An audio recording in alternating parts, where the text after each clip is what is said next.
Bienvenue dans Le Son du Vin, le podcast qui vous emmène à la découverte des voix, des histoires et des ambiances qui font vibrer.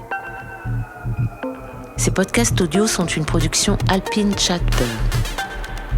Ici, on écoute, on partage, on s'évade. Je suis Nathalie Michel et dans chaque épisode, on vous propose un voyage sonore unique entre rencontres inspirantes, paysages sonores et récits authentiques.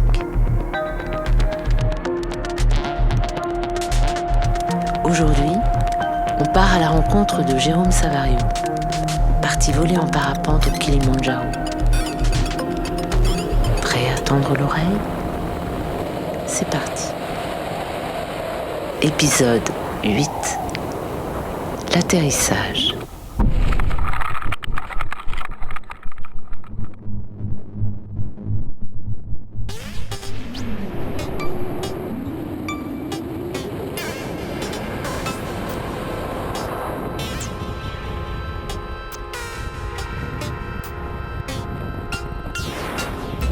Mais rapidement, un doute s'installe. Je remarque que la voile que j'avais choisie, cette A, ne plane pas bien. Elle est censée être stable, mais je sens qu'elle est peu performante, qu'elle manque de portance. Je prends rapidement conscience que je suis contré par un vent de côté. Le problème, c'est qu'en plus de ne pas voler correctement, je ne progresse quasiment plus. Je n'avance pas, ou si peu. Comme si je devais lutter contre un invisible adversaire. Et pourtant, je refuse d'abandonner. Je garde mon cap, déterminé à avancer. Je sais qu'atteindre l'atterrissage prévu à 17 km de l'hôtel en pleine ville est désormais hors de portée. Mais ça n'a plus d'importance. Tant pis pour la destination. L'essentiel, c'est que je vole, que je suis là, dans les airs, libre et vivant. Et rien ne pourra enlever cette sensation.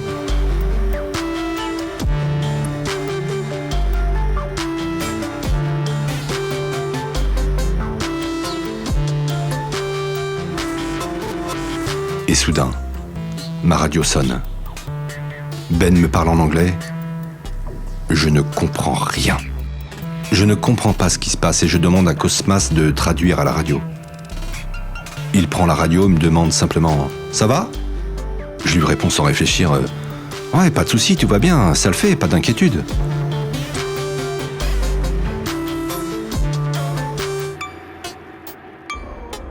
Avec le recul, je pense que Ben avait probablement demandé à Cosmas de traduire qu'en fait, je ne planais pas bien et que je perds beaucoup d'altitude.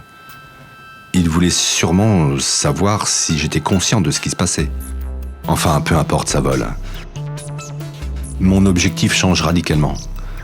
Maintenant, il faut garder le cap, le plus longtemps possible. Mais surtout éviter de finir en atterrissant en catastrophe au cœur de la rainforest, entouré d'arbres et de singes. Arrivé à la lisière de la forêt vierge, le choix se présente. Soit je continue tout droit, risquant de me retrouver dans une vallée sans atterrissage sûr, soit je change de direction et cherche un atterrissage de secours. Le choix est fait en un instant, et je décide de dévier. Je prends la direction de l'atterrissage de secours. Et là, ouf, je vois que ça devient moins critique. J'ai dépassé la réserve. Le terrain devient plus dégagé, il y a des habitants, des cultures. Ça veut dire qu'il y a des aires d'atterrissage possibles. Je me sens tout à coup plus léger. Le stress redescend. Tout va bien. Il me reste encore un peu d'altitude, mais pas beaucoup. Environ 350 mètres. Là, je repère mon atterrissage potentiel. Un petit carré vert à la taille d'un terrain de handball.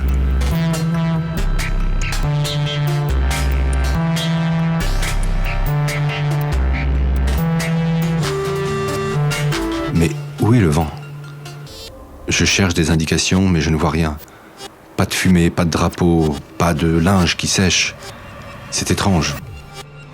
Je décide quand même de garder cet atterrissage en vue et je commence à me préparer pour ma finale.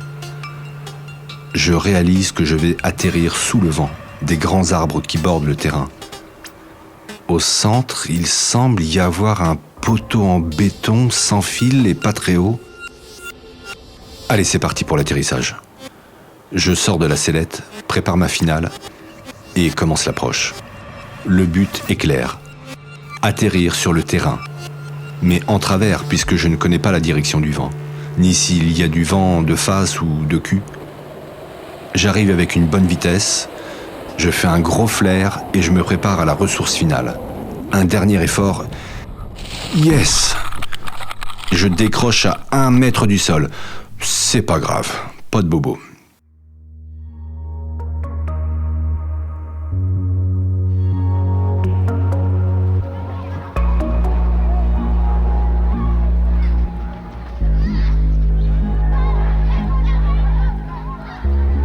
Je suis enfin sur le plancher des vaches. J'ai réussi. C'est incroyable, je suis trop content. Je me relève avec un énorme sourire et déjà beaucoup de monde arrive. Des enfants en tête. Ils courent vers moi, tout excités, prêts à m'aider. Je leur dis, tout joyeux, que la voile est très fragile, qu'il ne faut surtout pas y toucher. Ils me regardent, comprennent et s'écartent, restant à bonne distance. Les villageois arrivent progressivement. J'enlève mes vêtements. Il fait très très chaud. Une dame se rapproche et commence à me poser des questions. Elle doit parler swahili et parle que très peu anglais, comme moi en fait. Ça me fait rire et on rigole ensemble.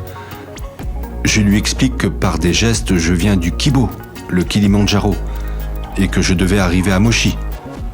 Elle n'en revient pas. Ça les fait rire. Elle le traduit en swahili. Tranquillement, je plie ma voile et rassemble mes affaires. Notre conversation continue, enfin, nos gestes. Je lui explique que je vais chercher un moyen de transport pour retourner à Moshi. Pendant ce temps, Linda, de la base arrière, m'envoie un message. Je lui réponds que l'atterrissage s'est bien passé. Je lui envoie mon point GPS et lui dis « T'inquiète, je vais trouver un moyen pour revenir. » Oh là là, la base arrière, c'est vraiment top. On se dit entre nous, ok, ça gère. Merci Linda.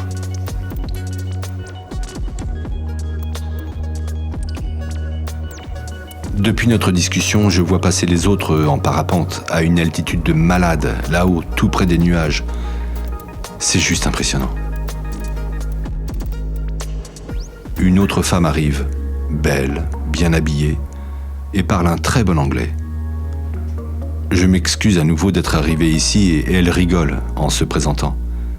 Elle me dit qu'elle est la directrice de l'école et qu'en fait, j'ai atterri dans sa cour d'école. Je m'excuse encore, mais elle me répond « Non, c'est très bien. Les enfants apprennent. » Elle me demande d'où je viens et je lui explique que j'ai décollé du Kilimandjaro, du Kibo, et que je suis français. Elle touche ma voile, s'intéresse à mes instruments et me demande pourquoi je ne suis pas allé directement à Moshi. Je lui réponds en rigolant que je n'ai pas de moteur. Et là, on éclate de rire ensemble. C'est irréel comme conversation. Je prends conscience que je viens de tomber du ciel, que je viens de descendre d'une montagne immense et que je suis maintenant dans ce village paisible, avec ses maisons en tôle, ses chemins en terre, et tout autour de moi, une végétation luxuriante. C'est comme si je venais d'atterrir sur une autre planète.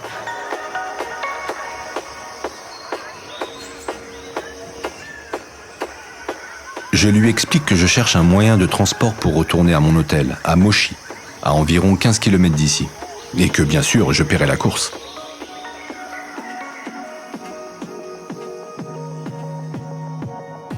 Et là, bam! Ni une ni deux, un jeune garçon arrive, tout sourire, avec sa petite moto, prête à me conduire. C'est incroyable. C'est ça la vie, non? C'est magnifique. Me voilà donc parti, sans casque, la liberté totale, en moto, en direction de l'hôtel. Je suis sur un petit nuage, vraiment. Quelle aventure, quelle sensation. Je suis trop content de vivre ça. Mais cette histoire n'est pas totalement finie.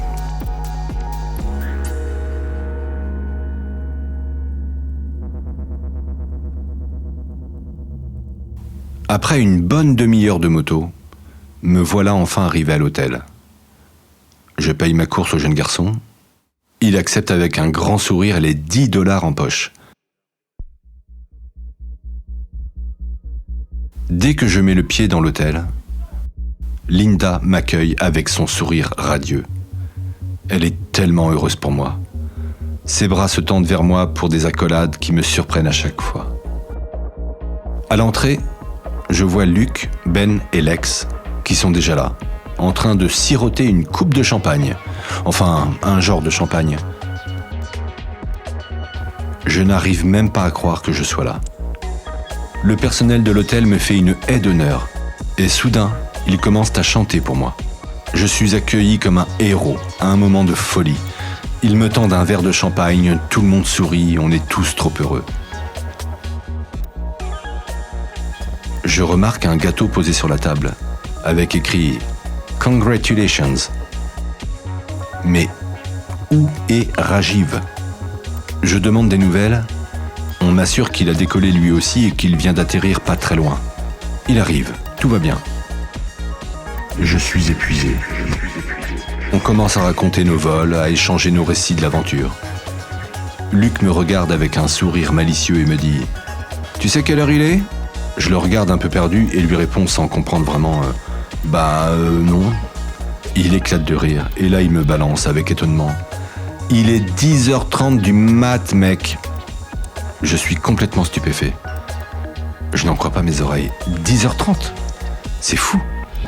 Et là le personnel se remet à chanter « Joyeux anniversaire Alex !» On rigole tous, on n'en revient pas. Mais qu'importe, on continue de boire des bières, on est tellement heureux. Et je me demande encore si je ne rêve pas. Linda nous annonce la suite. Ce soir, les gars, c'est la grande réunion officielle. Remise des diplômes, photo avec l'équipe au grand complet, la petite et la grande, et dîner festif pour marquer cette incroyable aventure. Je suis épuisé. Je me sens tellement surpris par ce tourbillon de bonheur. Cependant, je suis complètement épuisé, déshydraté. Je n'en peux plus. Et je rêve d'une douche et de me poser là. Je demande presque dans un souffle si on peut monter dans nos chambres pour nous reposer un peu. Linda me répond que c'est possible. Et là, je pars vers ma chambre, totalement déphasé, enlevant mes affaires avec des gestes automatiques, mon esprit encore dans les nuages, complètement déboussolé. Et surtout, je rêve d'une chose. Prendre une douche.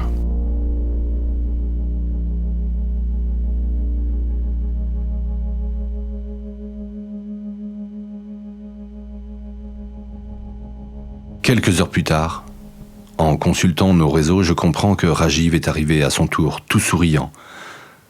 Il a l'air super heureux. Après le chant des porteurs Swahili, la cérémonie et la remise des diplômes, nous nous retrouvons enfin tous autour de la table pour un dîner de célébration. Tout le monde se sent bien, heureux d'avoir vécu cette aventure. Et là, soudain, le personnel de l'hôtel débarque, entonnant un chant autour de notre table. Il souhaite un joyeux anniversaire à Alex. Je suis sidéré, je n'en reviens pas. Nous non plus, on rigole comme des fous. C'est complètement fou. 4 fois un anniversaire en quelques heures. Ce sacré 11 septembre 2024. Incroyable, mais c'est la pure réalité. On n'en revient toujours pas. Mais quelle aventure! Au final, tout le monde est reparti avec des étoiles dans les yeux, prêt à raconter cette journée folle avec un sourire qui en dit long.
Vous venez d'écouter Le Son du Vent, une série audio de Jérôme Savario portée par la voix de Philippe Jouan.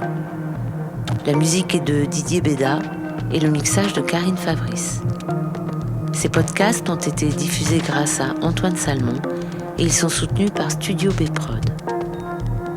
On espère que ces récits vous ont fait frissonner, voyager ou simplement rêver.